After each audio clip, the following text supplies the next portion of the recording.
Welcome to the world famous Buckeye show, hosted by your boys Cleveland Mike and your guy Terry. Man, Terry, how you doing today, man? Hey, I'm doing great, brother. How you doing, man?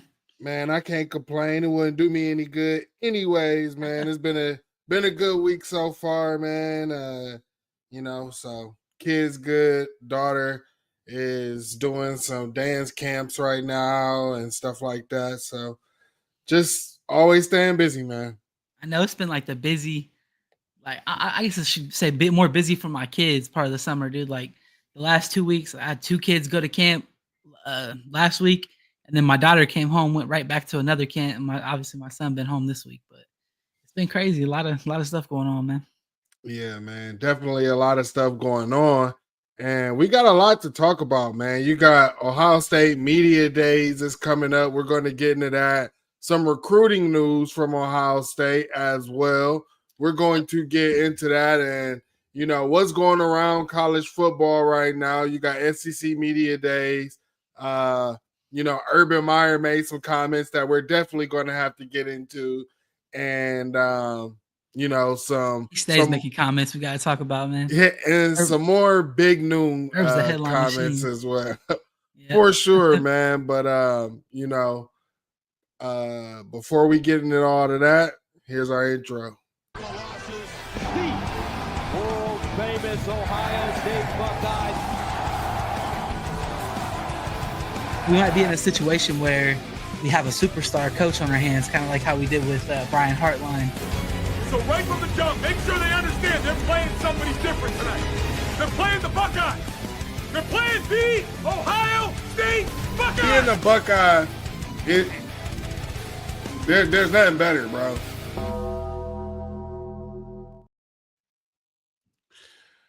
Video Welcome fire, back Mike. to the show, man. Hey, man, Terry did his thing on that one, man. Hey, That's the best piece of content I ever made, bro. And I'm trying to figure out how to redo that. Man. Hey, we appreciate that, man. Hey, we got people reposting the stream. Appreciate you, Truther. Got our guy Bobby saying, "What's up, man? What's up, everybody? Glad that you all are here.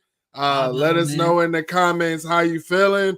We are about 6 to 7 Saturdays away from the start of college football, man. So, as Buckeye fans, I know all you can talk about is Ohio State, Texas, Ohio State, Texas. Our guy Garrison has been, on a media tour going around talking about Ohio State, Texas.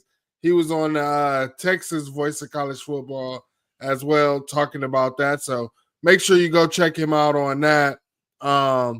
But I'm very excited. I'm just trying to get to spring or fall camp, man. Yeah, I mean, that's what I need. I need some clips. You know what I mean? Just like all that little stuff excites me about football. Yeah. Man. Like, but that's what we're here to talk about, man. We're going to talk about Ohio State Media Days going into Vegas because by the time next week, we should be talking about some clip ups, some things that have been said, some things that we should definitely be talking about. But just some things that's going around in college football, man.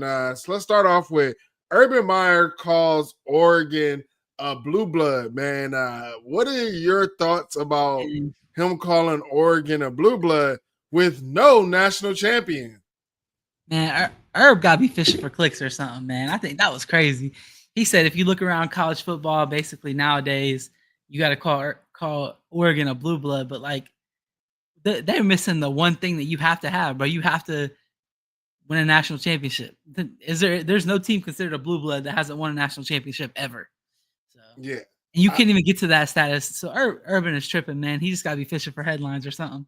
I mean, to be honest, I think what he's doing, and to be honest, what I believe what Fox seems to be doing is going towards a more ESPN style of broadcasting, where their guys are going to push the Big Ten. So calling Oregon a blue blood, elevates the prestige of the Big Ten. And I believe that that's what he's doing. But to be honest, like you said, Oregon is not a blue blood. They have no national championships, man.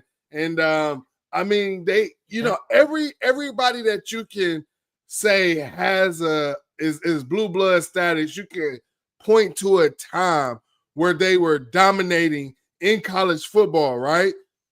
You can't point to a time when Oregon was ever dominating in college football. Herb was tripping. I didn't even think about it from the perspective you just said, Mike. So Urban works for Fox, so obviously he has to push the Big Ten. That makes sense. All right, and that's why he said that bullcrap, because they want more people to be interested in Oregon, to watch Oregon, because that ultimately is going to be better for their numbers. And Urban's tripping, man. I mean, speaking of that, man, front office sports reports, Fox Sports is nearing an expansive deal with Barstool Sports founder Dave Portnoy that would include him appearing on Big Noon Kickoff, sources told Front Office Sports, man. And the deal will also involve Barstool content being featured on FS1. Terry, what are your thoughts about this? How do you feel about the grand changes that Fox is making? Kind of almost like I've been seeing this being compared to what ESPN did with Pat McAfee. Yeah, I mean, honestly, I like it, Mike. I know he's a Michigan fan, all that. He talks a lot of crap about Ohio State. I don't really care about that in this from this perspective. I think that what you're going to get out of this, you're going to get some banger, funny ass clips that are going to come out from those. And let's be honest, like that's the stuff that we're going to see more than anything else, right? You're going to go on Twitter, you're going to see a clip, as opposed to watching every single take that every single person gives on there. And I think that it's going to be really good for them. Honestly, it'll be good for Fox just to have that type of personality on there.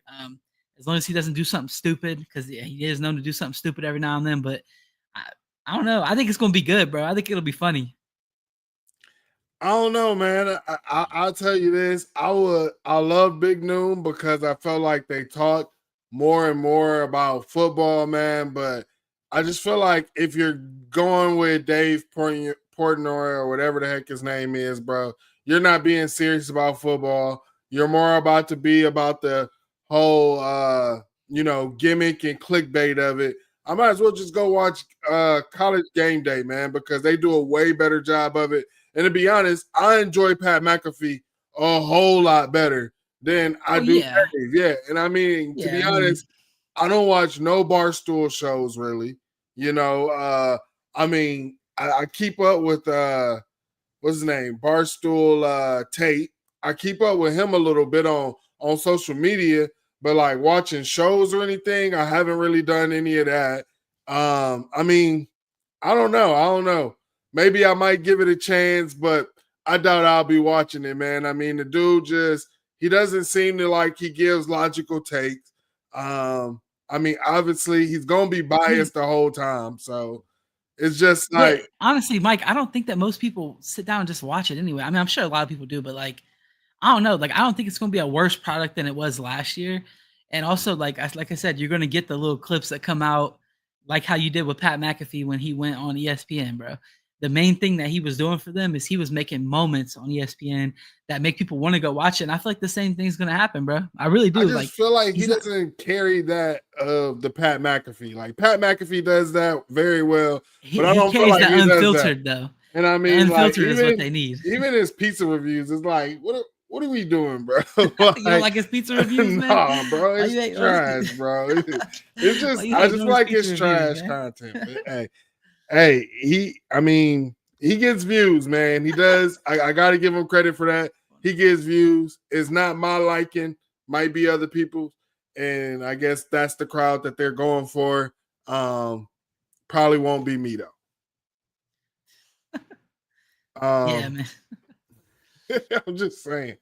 But I like it, bro. From a business perspective, like I think that it's important for these like networks to keep up with the times. Like more people are watching Barstool and the Pat McAfee show and all that stuff than are watching these ESPN crap shows that they put out that are all filtered and all like 30-second segments and stuff like that. Like more people want to watch that other stuff. So the only way that they're going to stay alive, they got to start bringing those content creators in. And honestly, Mike, like I think it's sweet, bro. Like as a guy, I'm a big fan of like Pat McAfee and like Menace and stuff like that. Like just guys who just do their own thing.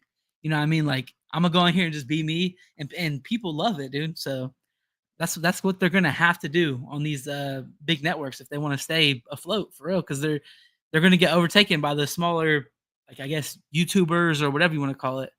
Yeah, I mean, I guess we'll see. We'll see.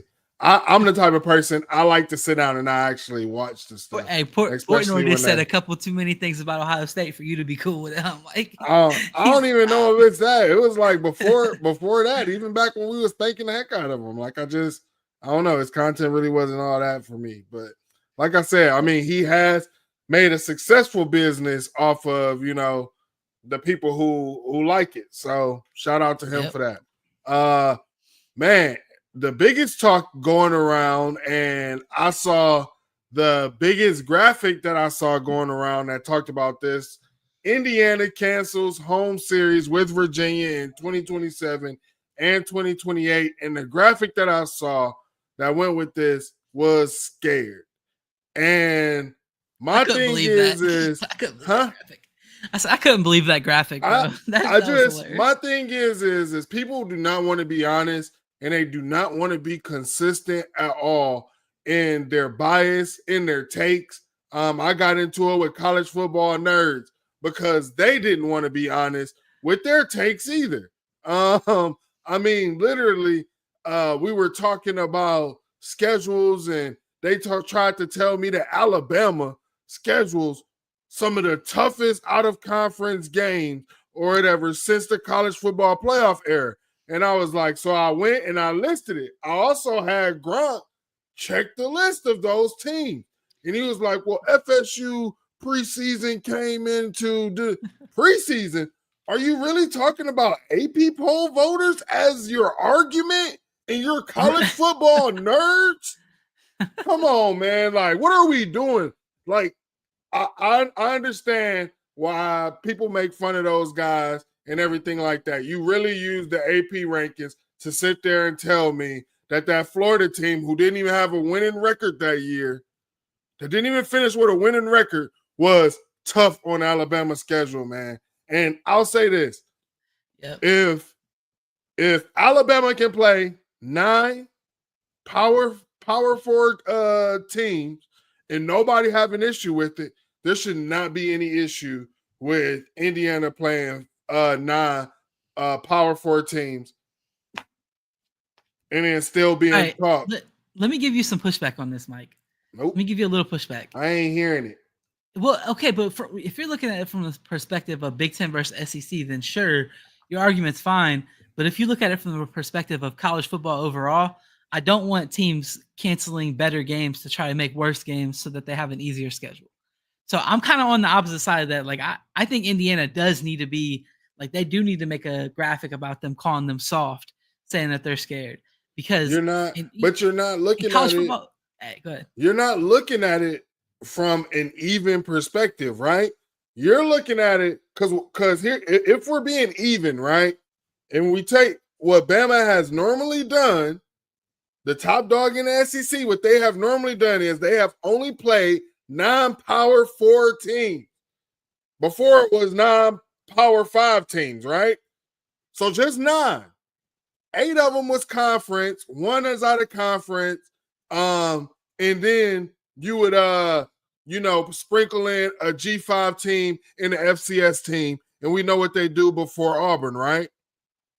So right, yeah, I mean what is the issue? So if Bama wants to play 9 P4 teams and Indiana wants to play 9 P4 teams, and they're both playing the same amount of cupcakes, what is the issue? Here's the problem. Here's the problem, though.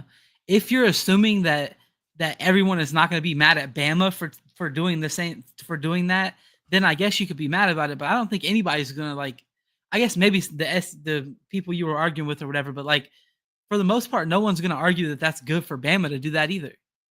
Like, everybody has argued that it is good for Bama for years. Everybody has argued. I've never heard that, but here's the thing. It has been 100% acceptable. Bama has one of the hardest schedules or whatever, even though they've only played 9 P4 teams.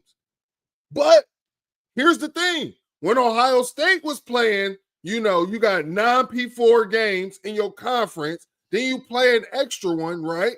Like the OU game we did in, what was that, 2017? And we lost. If you don't play that, hold on, Terry. If you don't play that out of conference game as your 10th P5 game, right? If you don't play that and you play to the same equal level of what Bama did, or that Ohio State team gets in the playoffs because they only have one loss that season. Yeah, I mean, the argument is not that team should be doing. So what is wrong with Indiana making it even? What is wrong with them making it even to what other teams are doing? If they're only, here's the thing: is that what you want in college football, Mike? Let's be real. Is that what you want? You want teams to just cancel all the good games, bro.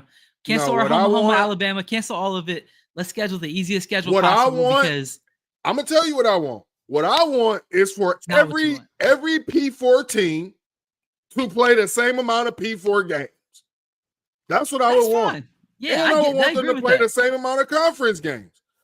I don't understand what's the issue with that. I don't really care. I don't really care about it though, Mike. As long as all I'm saying is everybody talking about Indiana is scared when actually they are smart. You're talking about in the expanded playoffs, in the 16-team playoffs or whatever. They basically could, if they continue on the trajectory that they're on, they could basically be putting themselves in a conversation to being in the college football playoffs every year. And you can sit here and you can hate it or whatever, but if you're going to sit here and say, oh, they're scared or whatever, then what you're doing is you're downplaying the Big Ten. You're downplaying the Big Ten. So don't say that the Big Ten is one of the top two conferences or whatever. If Indiana can't go in and play non-conference games, and that's unacceptable. Let me say, I'll just say this, bro. I think they're all scared. Anybody who's just purposely trying to make their schedule easier, they're scared. So if it's Bama, it don't matter. I just want to steer away from any idea that I should be defending Indiana for doing this, because I think that's crazy.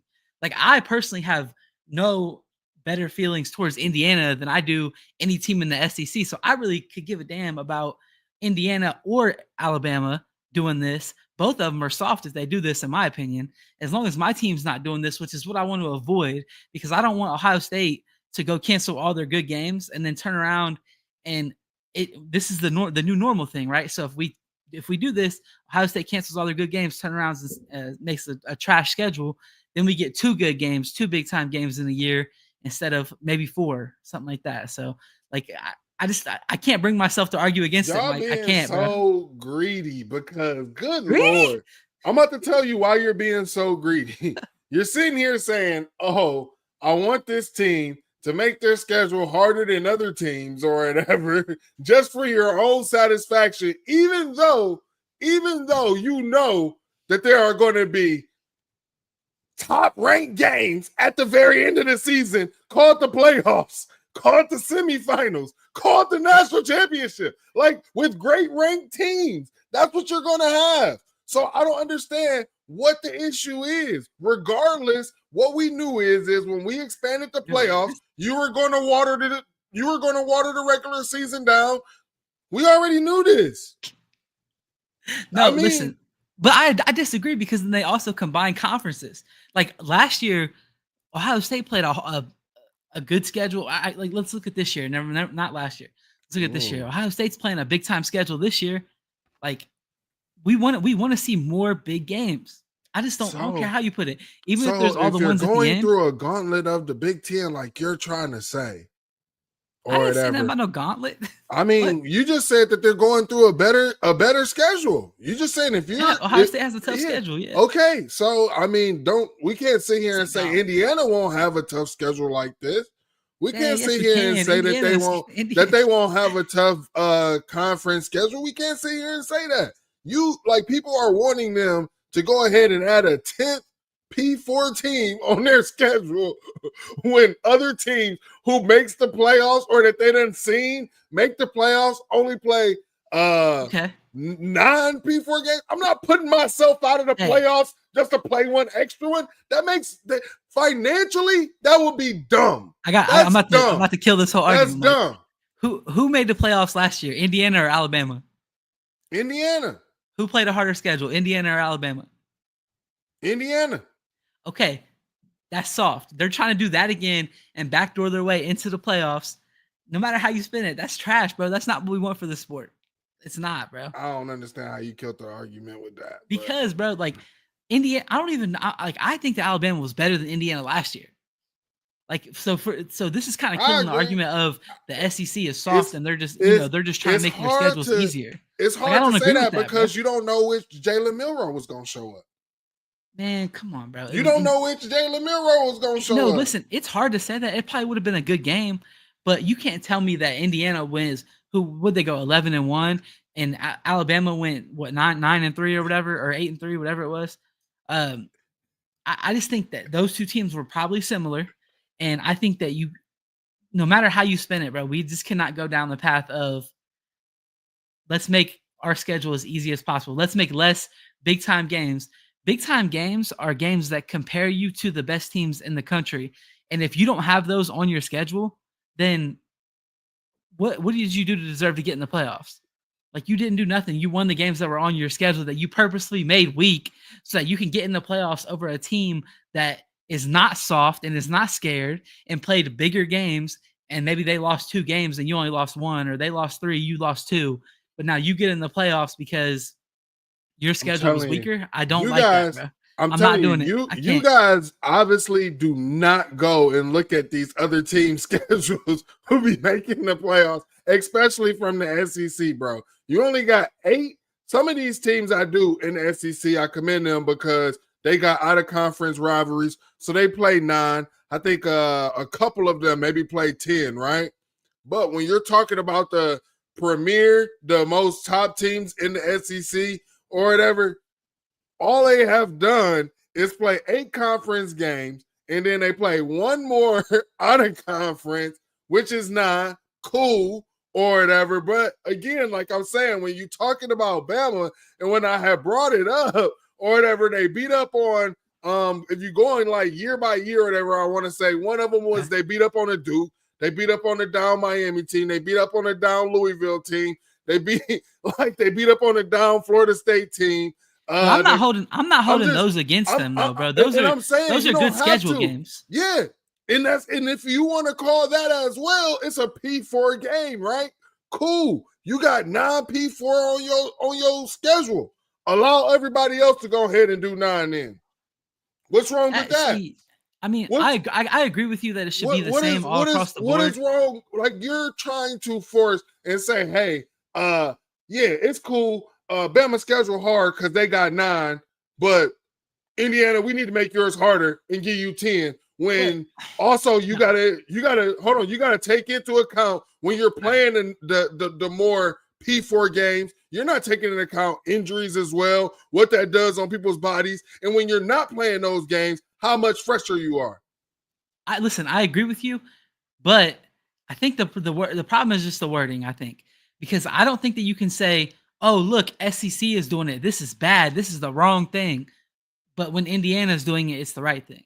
No, so maybe we're just off on that, bro. Like, regardless of how you spin it, I don't blame them because they're making it even. I don't blame them because they're making it even. I'm not condoning it, Mike. I can't. And everybody done said the SEC gauntlet and all of this stuff. Bro, the USC was the 9th team, ninth ranked in the Big Ten. And they beat LSU, who I think was ranked 6th in the SEC.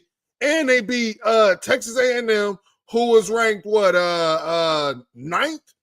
Now check this out: LSU and Texas A&M both had winning records in their conference, and USC didn't. Listen, the Big Ten's better than the SEC. There's no doubt about it. So then what do you want? So okay, Mike, just because Indiana, I'm in the best conference doesn't mean that Indiana to go through. Yes, I want them to go through. Yes, Mike. And then also add another one while other teams got an easier path to the national championship and they could possibly put themselves out. No way. What I want them to do, Mike, is I want them to schedule Alabama and go beat their ass and then go through their Big Ten gauntlet and go to the playoffs. And if not, then they don't deserve to be in the playoffs. What do you mean? That makes no sense, man. Y'all this is crazy, Mike. This is crazy, bro. I think your hate for the SEC is not letting you see what's good. You're trying to tell me that 2 wrongs. You're trying to tell me that 2 wrongs is a right, man. There is no hate, man. There is no hate, bro. I'm just saying, let's be consistent and be even. This is a childhood concept, Mike. 2 wrongs don't make a right, man. Come on. And all I'm saying is, let's be consistent. You know, I'm big on consistency. Oh, I agree with that. I agree with that's all I'm saying. Part. So all I'm saying is like you said, you cool. You gonna dog Indiana and you gonna dog Bama. But I'm just saying that there are people out there who have way more smoke for Indiana and don't for these other schools who are only playing 8 or 9 P4 games. That's all I'm saying. I can agree with that. Yeah, that's all I'm saying. Hey, to spin off of this, Mike, did you see what Kirby Smart said about the 8 to 9 team 8 to 9 conference games in the SEC? No, I must have missed that. For real? You didn't see it? He said, so basically Kirby Smart said he don't really care if they go to 8 to 9 or if they go up to 9 games. He said, but before we do that, like as a conference, we want to make sure that we trust the people who are doing the playoff process and the way that they're doing it. Because if they're going to do it where them adding that extra loss is going to make it to where the SEC doesn't get teams in, then they're not going to do it. And I kind of agree with that, bro. Like, why would – it's the same thing you're saying. Why would Indiana give themselves a less chance, right? If you're the SEC, why would you give yourself a less chance? And if the college football playoff is not going to do the auto bid format or something like that, if they're just going to do it, straight ranking and they're going to punish your teams who get that extra loss, I don't blame them for not doing that, bro. I just feel if a team like Indiana can just go to the Big Ten, dodge everybody in the Big Ten on accident because the Big Ten made their schedule that way, turn around, cancel all their good games and just play trash out of conference games and get in the playoffs. If I'm the SEC, I'm not changing, bro.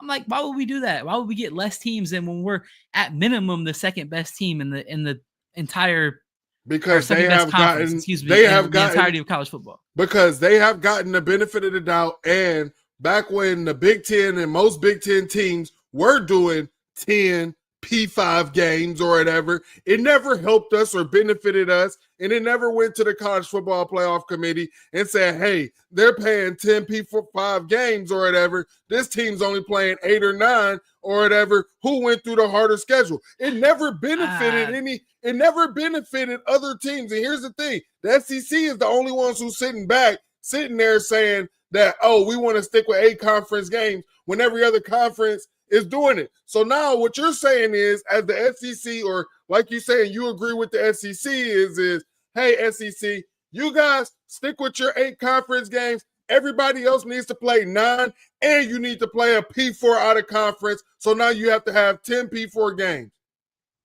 Yeah, I mean, listen, I agree with that, that changing. Come on, but I also, like I said, I understand why they're not going to do it, bro. Like, if you're the Big Ten and the SEC, really the Big Ten shouldn't be playing 9 conference games based on really the Big Ten shouldn't be based on the SEC and the Big Ten being the best conference. Now, one thing you said, Mike, is you said that in the past they didn't give the Big Ten the benefit of the doubt because of this, but we have to be honest as Big Ten fans, bro.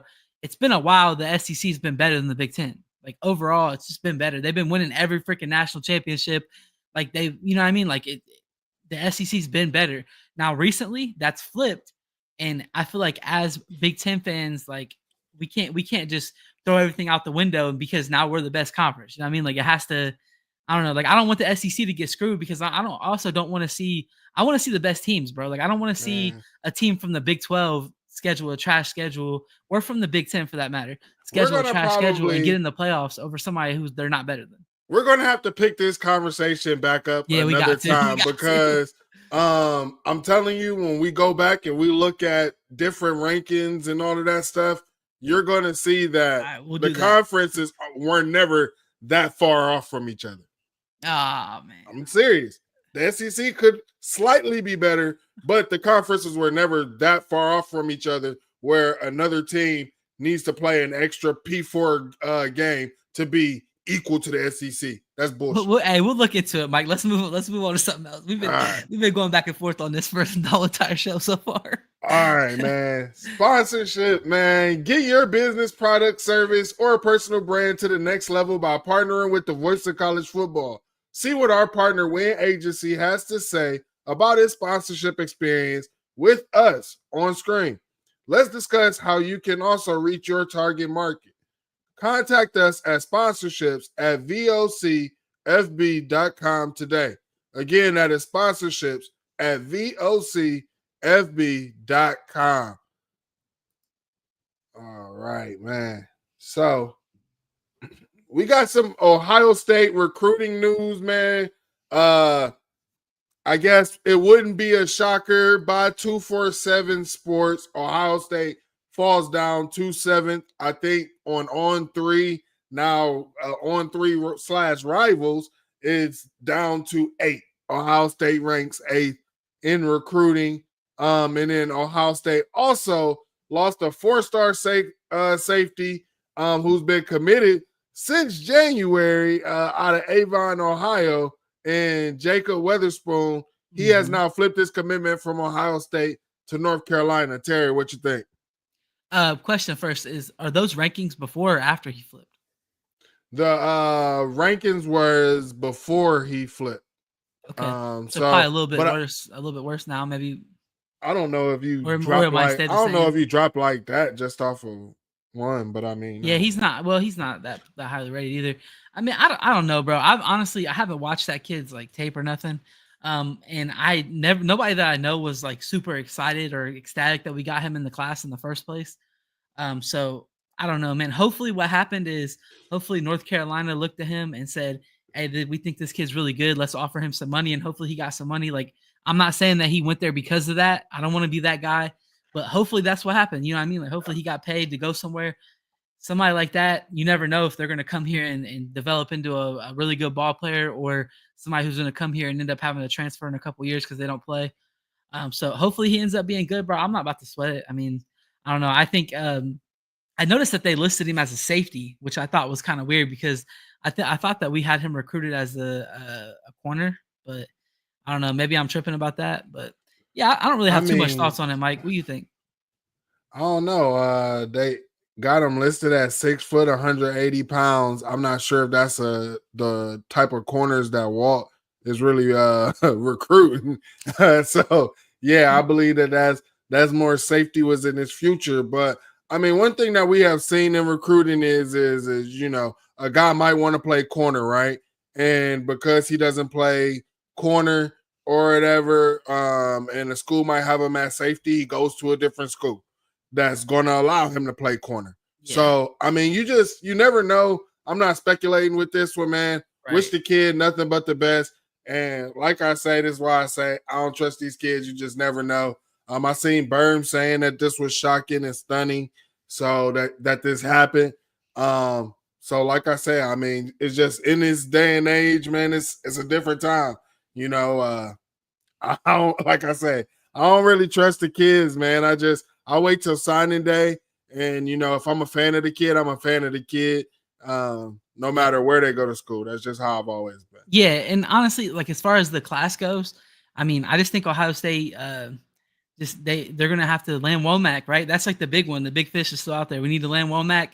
And then that'll be a good secondary haul right there, especially considering that Jordan Thomas was the top player on Walt's board. You know what I mean? So that it'll be a good class. Maybe you go out and flip somebody late. I know the Odom kid was really interested in Ohio State before he committed to Nebraska. So maybe you go back, take another swing at that, or even maybe one of the other Ohio kids, like Victor Singleton or even Elbert Hill. Maybe you go out and try to take another swing at that. I know, again, I'm not saying that these are happening. I obviously don't know. But, you know, you just need to get one more guy in the class, and we need to get Womack, dude. And Ohio State's been pretty much in on that one, like leading it or whatever you say for the whole entire time. So, yeah, man. I think that, you know, if you're a safety and then you see a guy coming in like Womack or whatever, you know, it's like, hey, this guy's going to probably get on the field, man. But, I mean, Juck said he's a nickel, so.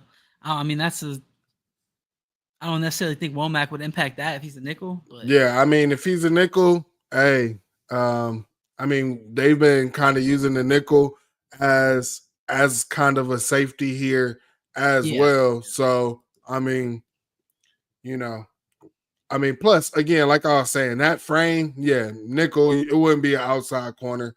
Yeah, exactly. That's just what I was thinking. That's not the outside corner frame that I felt like Walt was going for. But I will say this: the Ohio State to UNC pipeline didn't start off hot with legend Cavazos, man. So, Oh man, it's Bill Belichick now, man. Come on, Bill hey, Belichick knows something, man. say it's a different regime there, but I'm Yeah, just man. saying it didn't go too well there, man. Yeah. Hey, let's ask the chat. So, I guess the question that I have for the chat will be, if Ohio State doesn't get another corner in this class, they just get Jordan Thomas, what would you guys give that class for a grade for Tim Walton? Because obviously his room is really good right now. But he has had quite a few misses in this cycle, it seems like, or maybe guys that people think he should have taken, the kids I mentioned from Ohio. What would you guys grade him if we finish with just Jordan Thomas in the class at corner? And then whatever else happens at safety, we won't put that on Tim Walton just for this conversation. Let us know what you think. And just wanted to let you know, if you are watching us on X, we definitely appreciate you. Please start migrating over to our YouTube channel, as that is where we will be taking the rest of this show. And the future shows will be exclusively on our YouTube channel. So make sure that you are migrating over there and you go check us out, because I retweeted the link. I retweeted the Twitter live with the YouTube link attached to it. Yeah. So make sure y'all go and hit that link. Go ahead. I'm going to give you all some time to start migrating over to the YouTube before we go ahead and just take it down off of X, man. But we got Media Days is coming up, man, and you got your attendees. Of course, it's going to be Ryan Day. You have the young phenom sophomore, Jeremiah Smith. You have Caleb Downs and Sonny Styles. Yep. What do you think about that? One offensive player, two defensive players, and you have one that is a transfer. I want to start it off with this with Caleb Downs. Is Caleb Downs a captain? Yes, bro. Yes. Caleb Downs has to be a captain. I think he did enough last year, and especially kind of what we heard came out of the meetings and stuff like that after the Michigan game. I definitely think Caleb Downs is captain this year. Yeah, and what about Sonny Styles? Is Sonny Styles a captain? Come on, Mike. That's the Block O. That's the captain. Hey! I mean, it's not announced yet, but it's gonna be, right. He's gonna be the Block O. He'll be the captain. Lorenzo Styles, and honestly, I like that too. Hey, I like that two captains, bro. That's two ballers at captain. Give me my ballers at captain, bro. Yeah, I'm excited about these guys being there. And Jeremiah, we've talked about some of his recent comments that he has had, right? So speaking of the comments that he's had, he's going to get asked about those comments at Media Day about the team up north. Do you think that he's going to double down and speak on that, or does he say we'll have to wait till the game? I think that we're dealing with a different type of athlete and different type of personality than what we're used to at Ohio State. I think that Jeremiah is a professional. Jeremiah knows that he's the best in every room that he steps in. I think he's going to say what he wants to say. And if they ask him about that, I think he's going to be like, I meant what I said. And he's going to keep it pushing. He's like, I meant what I said. And we're just going to have to go from there. That's how I feel like he's going to act. And he reminds me of just like how you see NFL wide receivers and how they get interviews, and they're just like, you could tell they're just being themselves, right? Maybe there's a little bit they're not going to say something completely outlandish to get them fined or nothing, but they're going to be themselves. They're going to talk their trash, and I think that's what JJ is. And Ryan Day can't stop that, or who's the guy? I forget his name, but the dude that's over all the compliance stuff, he ain't stopping that, bro. Right? Jeremiah Smith is more famous than both of them. So, I mean, you know what I mean? So, you're not telling him what to do, bro. He's about to go out there and do what he wants. And I think it's awesome. We got a transfer and a sophomore, sophomore, going to Media Days, man. That's what's up. Sonny's going to be the one that's going to be buttoned up and not be saying nothing. You know that. Yeah, facts. I mean, to be honest, though, that's what I like. I think it's time for Ryan Day to stop putting the leash on his dogs, man, and allow his dogs to be dogs. I'm very excited to. You said it so much better than I did. In one saying, bro. Let his dogs be dogs, man. We've been needing that from Ryan Day, man. Facts. We've been needing that. But before we continue on with this Media Day conversation, again, if you are on X, start moving over to the YouTube channel as we will finish this conversation on YouTube. We appreciate you all who have been watching on X. Migrate over to the YouTube, please.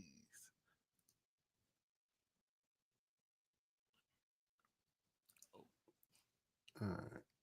I'm excited, man. I'm excited for Media Days too, man. Yeah. I want to hear Ryan Day talk, bro. I need to see if that because Ryan Day after the Natty, he had that afterglow of the Natty on, and he was kind of like going on all these little shows and was like cracking little jokes and stuff. I need to see if Ryan Day's locked in. So I can't wait to see what he's got to say. I hope he comes out. Man. I hope he's like, man, we're locked in. Let's go. I think that to go win another one. I think that Ryan Day's locked in. Another thing that you just keep hearing from Caleb Downs, he did an interview with 10 TV as well, man. And he's just been talking about keeping that mindset in the players about we've done nothing. We've done nothing, that grind. And to be honest, you have a captain like that, when he speaks up, everybody's listening. You know, the whole room listens. And I think that that's going to be dangerous. That's one thing that we have talked about, right? Just guys who are different. JJ, I believe, they're also talking about him taking a more vocal role this year. And I felt like that was what the Ohio State teams have been missing, right? In the Ohio State Team Up North games, you see their guys standing on the bleachers, rallying the troops up. You know what I'm saying? We have the guys who do the stuff in pre-game and all of that stuff, but when the bullets is flying, who's that guy to rally the troops up and say, hey, and everybody lock in and listen to him? So I think that our guy last year was Will Howard. Sorry to interrupt you, Mike. Our guy last year was Will Howard for the most part, and he got his bell rung against Michigan, and he was chilling the rest of the game. Yeah, bro. He did that one little run down the field so the coaches would think he was all right, but other than that, he was chilling. So we have media days basically right before fall camp starts, man. What are you wanting to hear from these guys as we go into fall camp? What are you looking to hear out of the media days from Ohio State? I want to hear what the players have to say about the quarterbacks. Not really Ryan Day, because I know he's just going to give you a whatever answer. But I want to hear what the players have to say about them.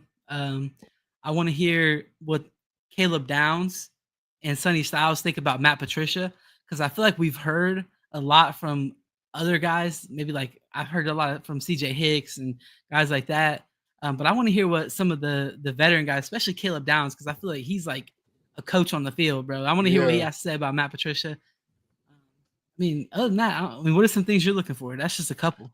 Nah, man, you hit that one on the head. I definitely want to hear what Caleb Downs is going to say about Matt Patricia and what the scheme is going to look like. Are the differences in that. I want to hear Sonny Styles talks about how the game slowed down for him at linebacker, and I also want to hear him talk about the young guys. We've heard about Arvell Reeds and what other players have said about him. I want to hear more about that.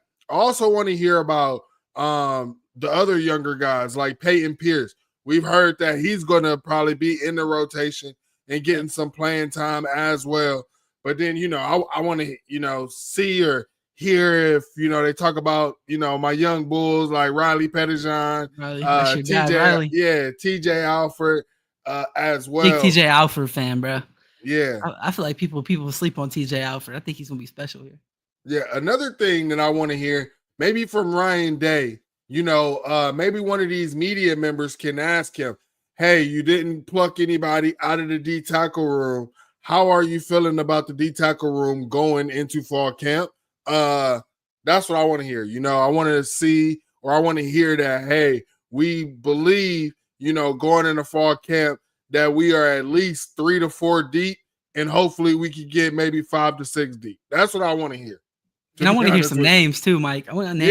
Yeah. I want to hear Ryan Day be like, look, man, Tywan Malone's really stepped up, man. Jason Moore, they've been really stepping up, getting more consistent. I want to hear that from Ryan Day. Excuse me, but I don't think he will do it. But that's what I want to hear, though. Yeah. And then I guess from the offensive side of the ball, what you want to hear from JJ, because I think really they're going to have another one of the comments, from JJ wasn't just about that team up north, right? It was also about the quarterbacks, and it was about Julian Sand and him saying that Julian Sand can make every throw, that Julian Sand will be putting people on notice. So my thing to Terry is JJ going to double down on that, or is he just going to sit there and say, we'll see? Because he basically said, like, for opponents, it's going to get scary out there with Julian Sand. Yeah, and I believe that, bro. The closer we're getting to this season, bro, I know we're not really talking about that right this second, but I'm starting to really believe, bro, Julian Sand's going to be special. And a lot of people are sleeping on him. If you look at any like Big Ten quarterback ranking, man, they got Julian Sand down on the list, like 6, 7, 8. Like, it's going to be tough for people when he's like 1 or 2, 3 in the Big Ten, because I think that's more what you're looking like with a guy at that talent level, with Ryan Day coaching him, like Billy Fessler too. We haven't really seen what he can do. Like, I'm expecting big things from Julian Sand this year. Yeah, I'm definitely expecting big things, man. But as you see, our beat has started to move things and say, hey, ever since Jeremiah Smith dropped that comment, the beat been pushing damage control. Hey, man, it's still a quarterback battle. Lincoln King hosts, man. And I mean, I hope it's still a quarterback battle because iron sharpens iron, man. But they was trying to make sure Lincoln didn't try to hit that what's that special player, whatever it is. Yeah. I forget that portal that just opened up. Yeah. Before we get to our next segment, man, make sure you guys check out what Mark has to say about Amazon. You can make a difference here at the Voice of College Football. Use the Amazon link. Financially contribute to the Voice of College Football without spending a penny. Same shopping experience. It's easy. Go to any video on any channel. Go to the description section and grab the link right next to the capital letters that say Amazon. Use that link and Amazon will instantaneously convert to your account, settings, history, everything intact, just like whatever link you use right now. No difference. Pay no attention to the product that you see right there. Just go search what you want. Don't forget the Amazon link. Thank you for your support. Sincerely, the Voice of College Football. All right. Hey man, I remember one time you played that video and didn't tell me it was coming, man. It scared the crap out of me because he's like, you. I was like, oh. I added that in the show notes for you this time. I appreciate that, bro. I appreciate you saying it too, giving me a warning, man, because I don't need no jump scares live on air, man. Yeah. So, I mean, again, we get back to, I guess, a little bit of the topic that we were talking about. You got SEC Media Days. You spoke on what Kirby Smart was saying. But you got LSU QB, Garrett Nussmeier. The SEC is the toughest conference in football. I don't care what anyone says. Yeah. I mean, if we're speaking from last year, I don't know how Garrett Nussmeier can say that when he started his career losing to the 9th best team in the Big Ten and USC. So, I mean, I don't know. To be honest, it just seemed like the whole beginning of the media days for the SEC was just nothing but SEC propaganda. And it just seemed like they just kept screaming this, oh, we're the best conference, or whatever, just to be heard. Yeah. I think that they tried to do a little damage control with that because everybody's been saying the Big Ten's better, and then you got all these players coming out just being like, "Oh, the SEC is the best conference." Even coaches were saying that too. It's just like you can say it all you want, bro, but everybody knows it's not true. So they got to go out this year and prove it. And if they don't, then it's even more funny that they said that at the beginning of the year. Devo's about to be salty. This is funny. Texas beat Michigan that beat Ohio. Okay. Ohio beat Texas that lost to Michigan. What are we doing? That's hilarious. Like, what are we doing, man? that's Come on, hilarious. man. Hey, Talk about it's Penn all right. State. Y'all just gotta Finish accept that fifth in Quinn the Ewers is a Buckeye, SEC. man. That's all. I mean, He can beat Michigan. He we can't know beat Ohio Penn State. State would probably finish ahead of Auburn because they went down there and took care of Auburn. So I mean, Penn State would not have finished 5th in the SEC last year or this year. That's cap. So he's just spouting the SEC narrative. This is what we're talking about. They're starting to scramble down there, Mike. They don't know what to say. They got to just start saying crazy stuff like, "Oh, the Buckeyes will be 8th in the SEC." Like, all right, I mean, whatever you say. We went through 2 of y'all's teams to win the Natty. That's what I'm saying. And I think what's even crazier is out of Vanderbilt, the quarterback for Vanderbilt, Diego Pavia, said he came back for one thing. I came back because I want to win a national championship. What is in the water? Like, can we take it one step at a time? Hey, maybe win a conference championship, right? They had a losing record last year, didn't they? I mean, I don't know if they had a losing record because they. You sure? SEC teams barely play anybody. Let me look. Vanderbilt football schedule. Let me know what it says. 2020. I'm pretty sure they had a losing record. If it wasn't, it was close. It's because they beat Alabama. And they're like, all right, yeah, we can win the Natty. No, they were 7-6. So all right, so close. All right, hey man, listen, shoot for the moon, man. Land in the stars, I guess. Maybe they'll get 8-9 wins. And you can't hate on him for that. Mike. If he wants to try to win the Natty, man, are you gonna tell him no, bro? I mean, he was trying to win the Heisman too. I think he did. Hey, that's fine. I mean, that's more believable or more. That would be more believable than Vanderbilt going to the national championship. I mean, man, with what defense? It really only took Texas fans 1 year in the SEC to become like this, man. That's sick. That is so sick. I'll never ride for my conference like that, bro. Did you see what he said right there? He says Vandy will finish 3rd in the Big Ten. Get out of here, bro. Get out of here. Bro, Vandy would have had a worse record in the Big Ten. They believe Arkansas will win the Big Ten, bro. Vandy would have got smacked by Rutgers. Get out of here. Vandy said they will win the Natty 2025. Yeah, right.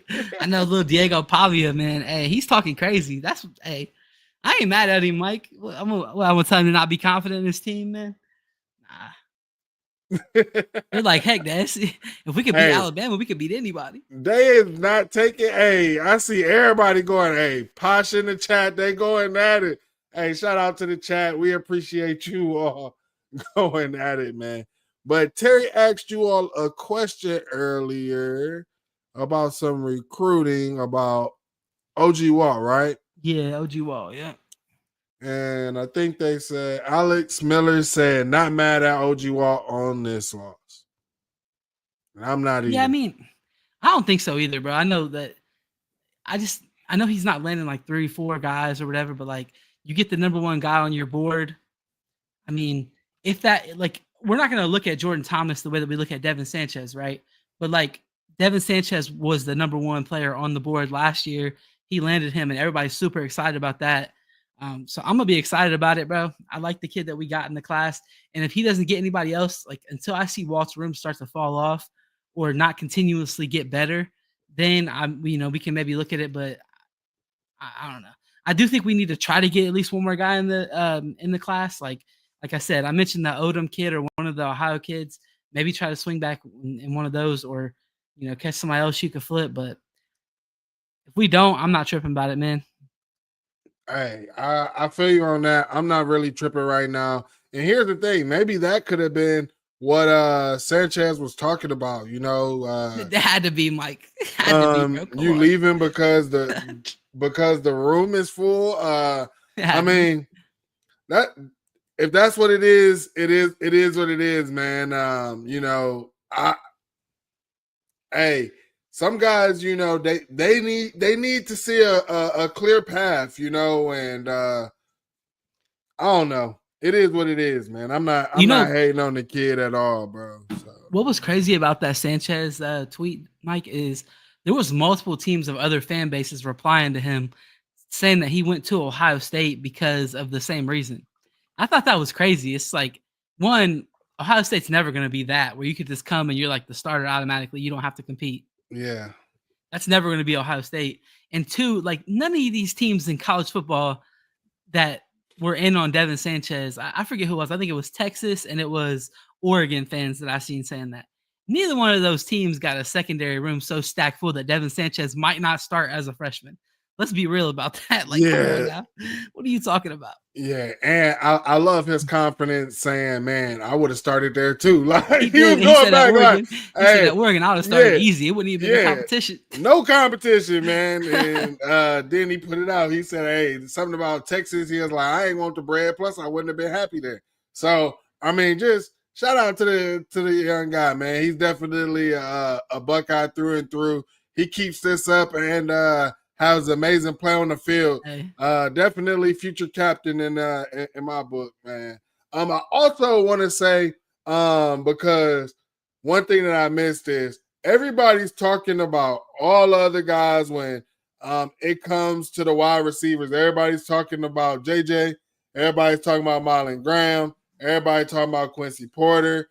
I see the scouts and media, they're talking about Cardinal Tate. But I feel like a lot of people are sleeping on Brandon Ennis, and I think that a lot of people are expecting a drop off in the slot position. And I'm here to tell you, I don't think there's going to be a drop off. And I think you guys are also going to be, I think you guys, it's going to be a show. I think a show is about to be put on for Ohio State in a way that hasn't been put on in a while, man. They don't call that kid Showtime for nothing. Hey, Mike, what people don't understand is that the Ryan Day offense, the Ohio State offense, is always going to showcase the slot. So Brandon Ennis is going to go crazy, which is really bad for teams, bro, because he's about to be in their face, screaming, talking mad stuff. I'll say it that way. Since we're on the voice of college football, he's going to be talking mad stuff to everybody, and he's going to be getting the ball a lot. It's not going to be good for teams, bro. It's not. They're about to be having guys out there ready to crash out. I think this is crazy. He don't even know. We had 2 guys on our roster who were freshman All-American. But that just goes to show you're casual. Don't even know what you're talking about. They have nobody. Oh, hold on. Doesn't that now make it – hold on. Downs was a freshman All-American. Iggy, freshman All-American. Iggy, yep. And Jermaine Matthews, freshman All-American. Oh, damn, Bevo, but we got nobody. Okay. Appreciate you, Bevo. Yeah. I don't know where people get Mike, this. who did we lose out of the secondary? We lost Lathan Ransom, we lost Jordan Hancock, and we lost Denzel Burke. I don't know, bro. I think we're gonna be straight. Those are good players, but like the one that really concerns me with replacing is Lathan. But I've seen at least Jalen McClain do a lot of crazy stuff. Just seeing him in person, and Malik Hartford is crazy. So I just think that whole statement from him is wrong. Our secondary is probably about to be better this year because you're looking at 3rd year Caleb Downs now. And then Jermaine Matthews, who every Ohio State fan knows is like a star that's just been waiting to come out. Like he hasn't been playing because the guys who are ahead of him because of seniority. Texas fans know about that. They got the best quarterback to ever grace the earth, and he hasn't started yet because of Quinn Ewers, the one who had all the experience. So I don't know, man. I don't see no drop off really. I think it's gonna be better. I think Iggy's gonna be better. I don't know, man. Y'all got Iggy, I don't man. see it. Hey, don't nobody talk crap about Iggy, boy. Hey, Terry takes no Iggy slander, bro. They be trying to go at Iggy in the chats. Terry don't be going, man. But no, I definitely think that our secondary is going to be better. I believe that we're going to get more opportunities for turnovers. You were saying that you're worried about how we will replace Lathan Ransom. I would say it's just mostly the experience. Talent-wise, I believe that Malik Hartford is one of those hard-hitting guys as well. I just think that he has to get that experience under his belt. I believe also, I think McClain smacks dudes too. My guy Alex is talking about it in the chat as I was saying it, bro. I was there. I was there for this. So yeah. Just to elaborate on what Alex said. Hold on, let me say this real quick, Mike. I'll let you go. My bad, because I was there. Jalen McClain smacked Kojo Antwi so hard in practice that he got yelled at and kicked out of practice and had to go run laps. So that was hilarious. But I've just seen that kid. He's crazy, bro. When you see him in person, he looks like he's like one step ahead of everybody else. So it's like we're not missing that hard hitting player or whatever. I just think that we'll be missing that experience. My thing is who's going to replace the type of skill set that Jordan Hancock. I think that's the one that's not talked about just because how he was able to play the nickel. They were able to use him in the safety role. You were able to use him and disguise your coverage as well. So again, he was like good I against said, the run. Yeah, exactly. So I think that's the one area we got to see Lorenzo Styles. He got to show me. But I'm hearing that Bryce West is get out there again. I would still rather see my guy Bryce West on the outside because he just does things that we haven't seen from our corners in a very long time, and it comes natural to him. So, but we'll see, man. We will see. I agree. We'll see. Terry, you got anything else for the people? Nah, man. Listen, thank you guys for watching. For real, hit the like button before you leave. Me and Mike will be back next week. It's really about to start kicking up because obviously by then we'll have Ohio State Media Day. Then after that, I think the next week after that, we'll be getting into the football fall camp, which I'm going to at least one of the days. I'm trying to go to more of them. We'll see how it works out with the wife and kids, family stuff. But so we'll have all that information, man. Just keep coming back. I appreciate everybody that's been in the chat today. It's been a little jumping. So thank y'all for that. And Terry, where can they find you? It's on the screen at CFB_stop on Twitter. That's really it, man. Hit me up. And you can follow me at 216_wildboy. You can follow me there on Twitter. Make sure that you check our guy Garrison out every Monday and Thursday right here on the Voice of College Football Ohio State channel. Well, they'll be doing Ohio State primetime, and tomorrow's the call-in show. So call in, let us know how you feel and what you are thinking. Hey, maybe I might do a pop-up. Who knows? With Bucks that, by 50. That's all I gotta say to that Texas fan. Bucks by 50. Y'all are coming to the shoe this time, man. It ain't gonna be like last time when we was getting false starts, killing our own drives, all that good stuff, man. Y'all gonna have to do something to actually stop us this time. Facts. We will definitely be previewing that game. Probably I don't know, maybe we might have to do a segment breaking down something or every part of the game or whatever, leading up for a couple weeks. So maybe we'll do that and try to get some Texas folks on. So we'll check you guys out later. Y'all have a good one.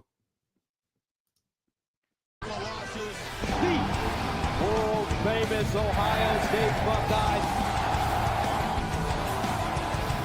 We might be in a situation where we have a superstar coach on our hands, kind of like how we did with Brian Hartline. So right from the jump, make sure they understand they're playing somebody different tonight. They're playing the Buckeyes. They're playing the Ohio State Buckeyes. Being the Buckeye, there's nothing better, bro.